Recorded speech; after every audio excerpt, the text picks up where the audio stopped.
अगर आप बिट्स में पीएचडी करना चाहते हो तो ये वीडियो आपके लिए है। अगर आपको नहीं पता है तो 2020 में बिट्स को इंस्टीट्यूट ऑफ एमिनेंस का दर्जा दिया गया है। ये काफी एक रिकॉग्निशन होता है एजुकेशन फील्ड में। तो इस वीडियो में मैं पीएचडी एडमिशन के बारे में सब कुछ डिस्कस करने वाली हूँ जहाँ तक बिट्स का सवाल है। एप्लीकेशन रजिस्टर करने की लास्ट डेट है अप्रैल 29 और ये पीएचडी का कोर्स शुरू होता है अगस्त 1 तारीख को इस साल के। इस वीडियो में मैं बात करने वाली हूँ कौन से सब्जेक्ट्स हैं जिसमें आप बिट्स में पीएचडी करना चाहते हैं, चाहे वो कोई भी कैंपस हो, क्योंकि सब कैंपसेस में एक ही तरह का स्ट्रक्चर नहीं है। अगर आपने पीएचडी के लिए रजिस्टर किया तो आपको कितना स्टाइपेंड मिलता है, मंथली क्या सैलरी है, एचआरए क्या है, आपके पास कौन सा क्वालिफिकेशन होना चाहिए कि आप एलिजिबल हो इस कोर्स को अप्लाई करने के लिए, ऑनलाइन एडमिशन प्रोसेस क्या है, आपको क्या क्या डॉक्यूमेंट चाहिए और किन किन चीजों का ध्यान रखना पड़ेगा एडमिशन लेते टाइम, सिलेक्शन प्रोसेस क्या होगा, क्या ये इंटरव्यू है या टेस्ट है, और अगर टेस्ट है तो उसका क्या स्ट्रक्चर है, क्योंकि अलग अलग डिसिप्लिन के लिए, जैसे साइंस के लिए प्रोसीजर थोड़ा अलग है, ह्यूमैनिटीज, इकोनॉमिक्स, मैनेजमेंट, इन सब के लिए प्रोसीजर थोड़े से अलग है और रिटर्न टेस्ट का स्ट्रक्चर भी अलग है। तो इन सब के बारे में जानने के लिए इस वीडियो में बने रहे और एंड तक देखें। जहाँ तक सब्जेक्ट्स की बात है तो ये सब सब्जेक्ट्स है जिसके लिए आप पीएचडी के लिए बिट्स में एडमिशन ले सकते हैं। इंजीनियरिंग में chemical engineering, civil engineering, computer science, electrical and electronics, mechanical engineering. अगर आप साइंस में एडमिशन लेना चाहते हैं तो biological sciences, chemistry, mathematics and physics. अगर आप फार्मेसी के लिए एडमिशन लेना चाहते हैं तो वो भी आप कर सकते हैं। Economics and finance, humanities and social sciences और मैनेजमेंट। सबसे पहले तो अगर आपको पीएचडी के लिए एडमिशन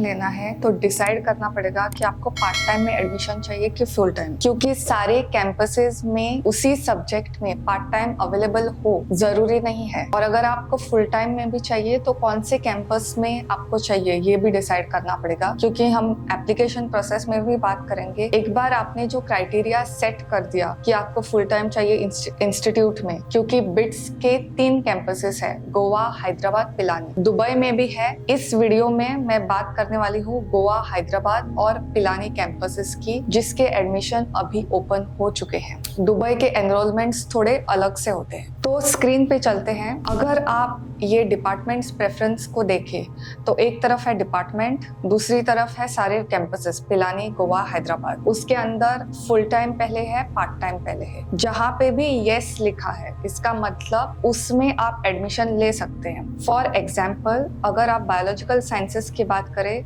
तो तीनों कैंपसेस में अगर वो फुल टाइम हो या पार्ट टाइम हो वो ऑन है। पर अगर आप computer science and information systems इस सब्जेक्ट की बात करें तो पिलानी में आपको फुल टाइम के लिए एडमिशन मिल जाएगा, पर पार्ट टाइम के लिए यहाँ पे नो लिखा है। इसका मतलब अभी ये एडमिशन अवेलेबल नहीं है। ऐसा हो सकता है कि फ्यूचर में ये एनरोलमेंट ओपन हो, पर इस साइकिल के लिए जहाँ पे भी नो लिखा है तो वो क्लोज्ड है। तो अब पैसा कितना मिलेगा, आपका मंथली स्टाइपेंड कितना होगा? तो फर्स्ट थिंग्स फर्स्ट, अगर आपके पास कोई फेलोशिप है, ऑलरेडी आपने नेट क्लियर किया है या और कोई नेशनल एंट्रेंस क्लियर किया है, तो उसका जो भी अमाउंट होगा वो उस हिसाब से होगा। अभी आते हैं इंस्टीट्यूट फेलोशिप पे। अगर आपने कोई भी एंट्रेंस क्लियर नहीं की है तो भी इसमें आपको एडमिशन मिलेगा और आपका जो स्टाइपेंड होगा उसको इंस्टीट्यूट स्टाइपेंड या इंस्टीट्यूट फेलोशिप बोलते हैं। तो जब भी मैं इस वीडियो में इंस्टीट्यूट फेलोशिप बोलूंगी तब वो अमाउंट बिट्स देगा आपको और कोई फंडिंग एजेंसी नहीं। जैसे ही आपने एडमिशन दिया आपको एक अमाउंट हर महीने मिलेगा जो 34,000 से 37,000 के बीच में होगा। वो एग्जैक्ट अमाउंट क्या होगा वो आपके क्वालिफिकेशन पे डिपेंड करेगा। जैसे अगर आप ME, MTech, MPharm, MBA, MPhil और कोई भी इक्विवेलेंट डिग्री, मतलब इस डिग्री से कुछ भी इक्वल हो, तो आपकी सैलरी फर्स्ट ईयर में 37,000 पर मंथ होगी। अगर आपने MSc, master in science, BE, bachelor in engineering, B.Pharm या इसके इक्वल कोई डिग्री की है तो आपको स्टाइपेंड मिलेगा 34,000 पर मंथ। आपने कोर्स वर्क करना होगा, उसके बाद आपका स्टाइपेंड हो जाएगा 37,000 पर मंथ। तो तो ये प्रोसीजर रहेगा इस डिग्री के लिए। ऑल्सो जैसे ही पब्लिकेशंस आपके होते हैं तो उस हिसाब से आपको इंक्रीज्ड सैलरी मिलेगी। वो कितनी मिलेगी वो डिपेंड करता है वो पब्लिकेशन के हिसाब से, जो कमिटी आपका एप्लीकेशन रिव्यू कर रही है इस हिसाब से। जैसे आज मैं अगर देखूँ मेरे डिपार्टमेंट में तो मुझे ये पता चलता है कि सब पब्लिकेशन पे भी डिपेंड है और कई सारे फैक्टर्स डिपेंड है। तो अभी मैं ये एक अमाउंट कोट नहीं कर सकती कि इतने साल के बाद आपको इतना मिलेगा, पर स्टार्टिंग जो सैलरी है वो मैंने बता दी। ऑल्सो ध्यान रखना पड़ेगा कि अगर आप इंस्टीट्यूट फेलोशिप के थ्रू आते हो तो आपको टीचिंग ड्यूटी भी होगी, मतलब हफ्ते के कुछ घंटे आपको अपने जूनियर या बैचलर्स के स्टूडेंट को, क्योंकि ये प्राइमरीली इंजीनियरिंग कॉलेज है, तो उनको कुछ एक्सपेरिमेंट्स कंडक्ट करने पड़ेंगे, कुछ सिखाना पड़ेगा, तो वो सब आपको मेंटर्स या सुपरवाइजर बता देंगे, उसका कोई टेंशन नहीं है, ये भी होता है। और दूसरी बात, आपको कोर्स वर्क कंप्लीट करना पड़ेगा। मतलब अगर आपने मास्टर्स इन साइंस किया है तो आपको 1 साल का कोर्स वर्क है। अगर आपका एमटेक है या एमई है तो आपको 6 महीने का कोर्स वर्क करना पड़ेगा। उसके बाद एक क्वालिफाइंग एग्जाम होती है, वो क्लियर करने पड़ेगी। ये जो भी मैं बोल रही हूँ वो एडमिशन के बाद क्वालिफाइंग एग्जाम क्लियर करने पड़ेगी और उसके बाद आप अपना रिसर्च प्रपोजल सबमिट कर सकते हो। तो ऐसा नहीं है कि आपने आज एडमिशन लिया और तुरंत बाद आपको रिसर्च प्रपोजल सबमिट करने को मिलेगा। उसका एक प्रोसीजर है, तो वो मैंने आपको बता दिया। तो ऐसे कौन से क्वालिफिकेशन होने चाहिए आपके पास कि आप एलिजिबल होते हो पीएचडी के लिए एडमिशन लेने के? तो मैं एक बात बता दूं आपको कि हर एक डिपार्टमेंट का एडमिशन क्राइटेरिया और आपको मास्टर्स में कितने मार्क्स होने चाहिए या बैचलर्स में कितने मार्क्स होने चाहिए कि आपको पीएचडी के लिए एडमिशन मिलेगा, ये अलग अलग होता है। तो वो भी मैं डिस्कस करने वाली हूँ, तो ध्यान से सुनना। तो अगर आप एमई, एमटेक, एमफार्म, एमबीए या एमफिल या इसके इक्वल कोई भी डिग्री हो तो उसमें आपको 60% चाहिए, ठीक है। अगर आपने एमएससी किया है, मास्टर इन साइंस, या बीई किया है, बैचलर इन इंजीनियरिंग, या बीफार्म किया है, तो उसके बाद भी आप डायरेक्ट पीएचडी के लिए एडमिशन ले सकते हो, उसमें भी आपको 60% चाहिए। अगर आपको ह्यूमैनिटीज या सोशल साइंस में पीएचडी करना है तो आपको मास्टर्स में मिनिमम 55% ऑफ मार्क्स होने चाहिए। अगर आप पार्ट टाइम के लिए एडमिशन लेना चाहते हैं तो मिनिमम 1 ईयर ऑफ एक्सपीरियंस आपके पास होना चाहिए। और एक बात मैं बोलना चाहूंगी जो मैंने पहले भी कही है, हर एक डिपार्टमेंट का एडमिशन प्रोसीजर सेम हो वो जरूरी नहीं है। यहाँ पे भी मैंने बताया है। तो आप एप्लीकेशन भरने के बाद एक बार डिपार्टमेंट में भी चेक करिए कि अगर कुछ एक्स्ट्रा क्वालिफिकेशन या कुछ एक्स्ट्रा रिक्वायरमेंट है कि आपको पीएचडी में एडमिशन मिले। तो ये जो आपके सब क्वालिफिकेशन है उसके आधार पे आपको शॉर्टलिस्ट किया जाएगा और आपको रिटन टेस्ट या इंटरव्यू के लिए बुलाया जाएगा। तो वो रिटन टेस्ट होगा कि इंटरव्यू होगा, ये डिपार्टमेंट टू डिपार्टमेंट डिफर करता है। कुछ डिपार्टमेंट में डायरेक्ट इंटरव्यू के लिए बुलाया जाता है और उस पे जैसे आप इंटरव्यू कैसे आंसर करते हो उसके हिसाब से आपको सिलेक्ट किया जाता है। तो कुछ डिपार्टमेंट में क्या होता है कि रिटर्न टेस्ट होता है, मतलब एक टेस्ट होता है। मैं आगे बात करने वाली हूँ उसका सिलेबस और स्ट्रक्चर क्या होता है, पर अभी के लिए रिटर्न टेस्ट होता है, उसके बाद इंटरव्यू होता है, उसके बाद सिलेक्शन होता है। तो ये चीजों का भी ध्यान रखें। तो कैसे अप्लाई करें, कहाँ पे फॉर्म भरना है? तो 1 मार्च को एडमिशन ओपन हो चुका है, तो जब ये वीडियो लाइव होगा तब तक ऑलरेडी ऑनलाइन एनरोलमेंट स्टार्ट हो चुके हैं। 1 मार्च को ऑनलाइन एडमिशन स्टार्ट हो गया है, वो 29 अप्रैल तक चलेगा।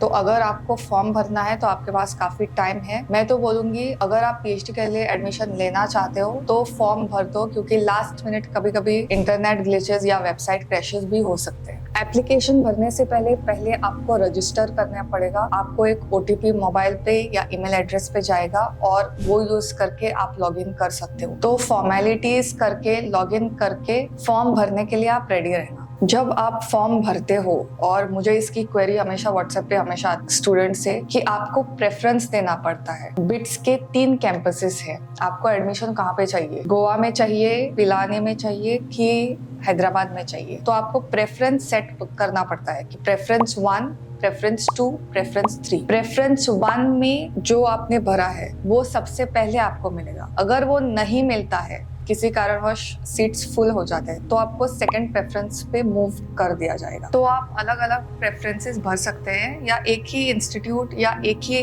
लोकेशन भर सकते हैं। मुझे ये क्वेश्चन हमेशा आता है कि अगर आपने प्रेफरेंस भर दिया पिलानी, क्योंकि बिट्स का पिलानी कैंपस बहुत फेमस है, पर कभी कभार क्या होता है कि it is in Rajasthan, no offence to anybody, पर वहाँ का क्लाइमेट कभी कभी बहुत स्टूडेंट्स को सूट नहीं होता है, तो उनको क्या होता है कि पिलानी में एडमिशन मिल जाता है और उसके बाद चेंज करने का कोई ऑप्शन नहीं रहता है। तो यहाँ पे इंफॉर्मेशन बुलेटिन में भी साफ लिखा है कि अगर आप जो प्रेफरेंसेस आपने भरे हैं वही एंड तक रहते हैं, आप उसे चेंज नहीं कर सकते। तो आप ये हमेशा याद रखिए कि आपको जिस भी कैंपस में पीएचडी के लिए एडमिशन लेना है उसमें आपको 4 से 5 साल वहाँ पे लगेंगे अगर आप फुल टाइम के लिए एडमिशन ले रहे हैं, और अगर आप पार्ट टाइम के लिए भी ले रहे हैं तो आपको इंस्टीट्यूट में जाना पड़ सकता है। इतनी बार नहीं कि फुल टाइम स्टूडेंट्स जाते हैं, पर आपको कुछ ना कुछ काम के लिए जाना ही पड़ेगा, महीने में एक बार, हफ्ते में एक बार या 15 दिन में एक बार। सारी चीजों का ध्यान रखें जब आप प्रेफरेंस सेट करते टाइम, तो आपको आसानी रहेगी। मैंने जो किया था वो मैं बोलती हूँ, मैं ये रेकमेंड नहीं करती हूँ कि आप ऐसा ही करें, पर मैंने प्रेफरेंस 1, प्रेफरेंस 2, प्रेफरेंस 3 तीनों में गोवा गोवा गोवा ऐसे फिल करके रखा था, क्योंकि मुझे अगर एडमिशन चाहिए था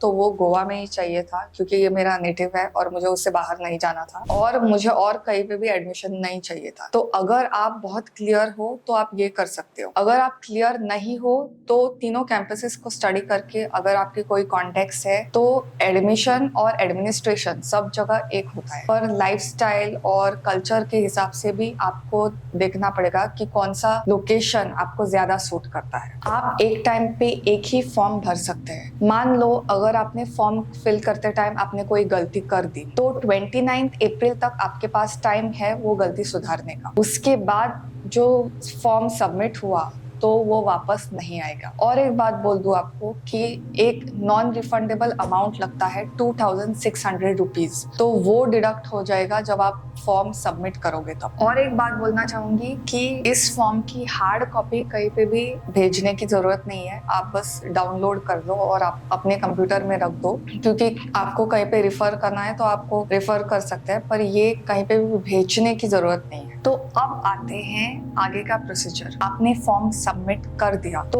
उस बेसिस पे, ये सब होगा 29 अप्रैल के बाद, ठीक है, तो उस बेसिस पे आपको रिटर्न टेस्ट के लिए नोटिफिकेशन आएगा। अगर आपके डिपार्टमेंट में रिटर्न टेस्ट एक शॉर्टलिस्टिंग फॉर्मूला है, तो ज्यादातर डिपार्टमेंट्स में ये है, तो रिटर्न टेस्ट का आपको ईमेल आएगा। अगर आपने किसी तरह का नेशनल एंट्रेंस एग्जाम क्लियर किया है जिसमें आप JRF हो, I am not talking about lectureship है तो फिर भी आपको ये टेस्ट देना पड़ेगा। अगर आपके पास वैलिड JRF हो, फंडिंग हो, तो आपको ये टेस्ट नहीं देना पड़ेगा, आपको इससे एग्जेम्पशन मिलेगा। तो अभी जो मैं बात करने वाली हूँ वो उन सारे स्टूडेंट्स के लिए जिनके पास इंस्टीट्यूट फेलोशिप के लिए वो अप्लाई कर रहे हैं और उन्होंने कोई नेशनल एंट्रेंस टेस्ट नहीं दिया है। तो ये एंट्रेंस टेस्ट का स्ट्रक्चर सब्जेक्ट के हिसाब से डिफर करता है। तो सबसे पहले बात करेंगे इन सब्जेक्ट्स की। अगर आपको PhD में एडमिशन लेना है, बायोलॉजी, केमिस्ट्री, मैथमेटिक्स और फिजिक्स, तो पहले इसके बारे में बात करते हैं। इसमें 2 पेपर रहेंगे, टेस्ट 1 और टेस्ट 2। टेस्ट 1 जो है वो 1 घंटे का होगा और वो इन चारों डिसिप्लिन के लिए सेम होगा। आपको 30 मल्टीपल चॉइस क्वेश्चंस होंगे जनरल एप्टीट्यूड, लॉजिक और रीजनिंग के ऊपर। ईच करेक्ट आंसर में आपको 2 मार्क्स मिलेंगे और अगर आपने गलती कर दी तो 0.5 मार्क्स का नेगेटिव मार्किंग है। टेस्ट 2 जो होगा वो डिसिप्लिन स्पेसिफिक होगा, मतलब आपने अगर फिजिक्स के लिए एडमिशन लिया है तो टेस्ट 1 में सारे क्वेश्चंस रहेंगे और टेस्ट 2 में सिर्फ फिजिक्स के क्वेश्चंस रहेंगे। अगर आपने बायोलॉजी के लिए PhD एडमिशन अप्लाई किया है तो टेस्ट 2 में सिर्फ बायोलॉजी के ही क्वेश्चंस होंगे। ये 2 घंटे का होगा और इसमें 70 MCQs होंगे। हर करेक्ट आंसर के लिए 2 मार्क्स और नेगेटिव मार्किंग ऑफ 0.5 मार्क्स। ये इन 4 डिसिप्लिन के लिए हो गया। अगर आप ह्यूमैनिटीज, सोशल साइंस और इकोनॉमिक्स के लिए एडमिशन लेना चाहते हैं तो आपके टेस्ट का स्ट्रक्चर थोड़ा बदल जाएगा। तो टेस्ट 1 का स्ट्रक्चर कुछ ऐसा होगा। इसमें रीडिंग कॉम्प्रिहेंशन,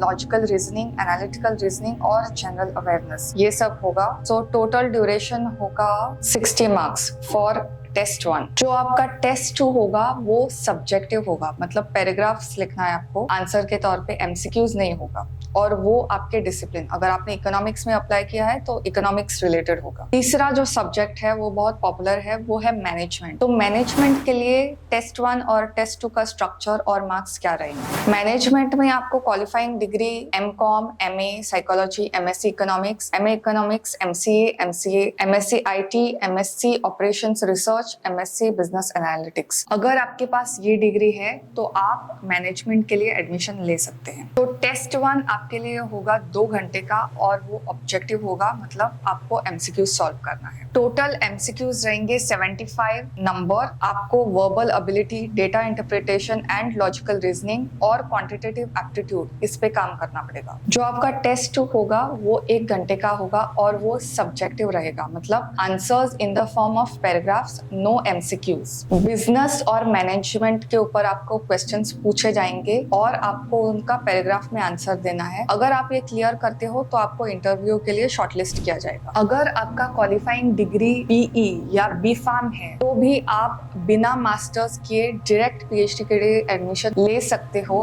प्रोवाइडेड कि आपको ये रिटर्न टेस्ट देना पड़ेगा। ये सिलेबस है सारे डिसिप्लिन्स के लिए। मैंने एक डिस्क्रिप्शन में लिंक दिया है डाउनलोड ब्रोशर करके, तो उस पे क्लिक करके आप ये डाउनलोड कर सकते हो। ये वेबसाइट पे भी अवेलेबल है। मैंने कुछ महीने पहले एक पीएचडी एडमिशन इन बिट्स, इसके ऊपर एक वीडियो बनाया था जिसमें मैंने पर्सनल एक्सपीरियंस खुद का एज रिसर्च स्कॉलर शेयर किया है। तो वो वीडियो भी आप देख सकते हैं, मैं वो एंड स्क्रीन में डाल दूंगी। ऑल्सो जो भी यहाँ पे लिंक्स मेंशन किए हैं वो डिस्क्रिप्शन में है। आपको और कोई जानकारी चाहिए हो तो मुझे जरूर बताना। और आपको ज्यादा हिंदी वीडियोस चाहिए होंगे या इंग्लिश ज्यादा चाहिए तो ये आप मुझे कमेंट में भी बता सकते हैं। मैं थोड़ा एक्सपेरिमेंट कर रही हूँ अपने कंटेंट और चैनल के साथ, तो आपको ये सब कैसा लग रहा है तो वो मुझे जरूर बताना कमेंट्स में। अगली बार मिलते हैं।